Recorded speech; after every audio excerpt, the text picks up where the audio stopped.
ಬಂಧುಗಳೇ ನಮಸ್ಕಾರ. ಸಾಮಾಜಿಕ ಹೋರಾಟಗಾರ ಹಡಗೂರು ಶ್ರೀನಿವಾಸ್ ಮಾತಾಡ್ತಾ ಇರೋದು.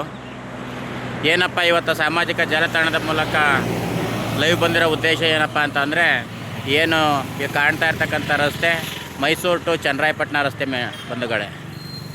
ಮಂಡ್ಯ ಜಿಲ್ಲೆ ಕೇರ್ಪೇಟೆ ತಾಲೂಕು ಕಿಕ್ಕೇರಿ ಹೋಬಳಿ ಕಿಕ್ಕೇರಿ ಗ್ರಾಮ ಪಂಚಾಯಿತಿಯ PDO ಇದಾರೋ ಇಲ್ವೋ ಒಂದೂ ಗೊತ್ತಿಲ್ಲ. ಪುಣ್ಯಾತ್ಮ ಕಣ್ಮುಚ್ಚಂಗೆ ಕೂತಿರ್ಬೇಕು ಅನಿಸುತ್ತೆ. ಇದ್ದರೂ ಕೂಡ ಸಾರ್ವಜನಿಕರ ತೆರಿಗೆ ಹಣವನ್ನು ಪ್ರತಿ ತಿಂಗಳು ಸಂಭಾವನೆ ಪಡಿತಾ ಇದ್ದಾರೆ. ಆದರೆ ಇಲ್ಲಿ ಮೈಸೂರು ರೋಡು ಮೇನ್ ರೋಡ್ ಪಕ್ಕದಲ್ಲೇ ಈ ಥರ ವೇಸ್ಟ್ ತ್ಯಾಜ್ಯ ಎಲ್ಲನೂ ತಂದು ಗುಡ್ಡೆ ಹಾಕ್ತಾಯಿದ್ದಾರೆ ನೋಡಿ.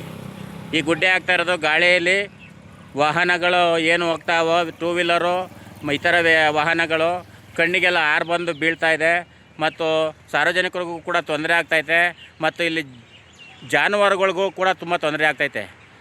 ಆದ್ದರಿಂದವ ಮಂಡ್ಯ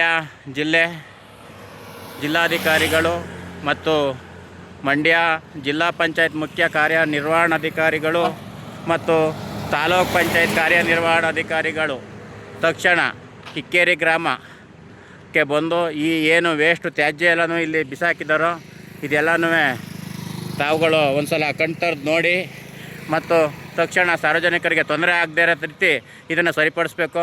ಇಲ್ಲಿ ಏನು ಸಂಬಂಧಪಟ್ಟ PDO ಇದ್ದಾರೋ ಅವರನ್ನು ಸರ್ಕಾರಿ ಸೇವೆಯಿಂದ ಅಮಾನತುಪಡಿಸಿ ಅವ್ರ ಮೇಲೆ ಕಾನೂನು ರೀತಿ ಕ್ರಮ ಜರುಗಿಸಬೇಕು ಅಂತ ಸಾರ್ವಜನಿಕ ಹಿತದೃಷ್ಟಿಯಿಂದ ಮನವಿ ಮಾಡ್ತಾಯಿದ್ದೀವಿ ಬಂಧುಗಳೇ. ನಮಸ್ಕಾರ.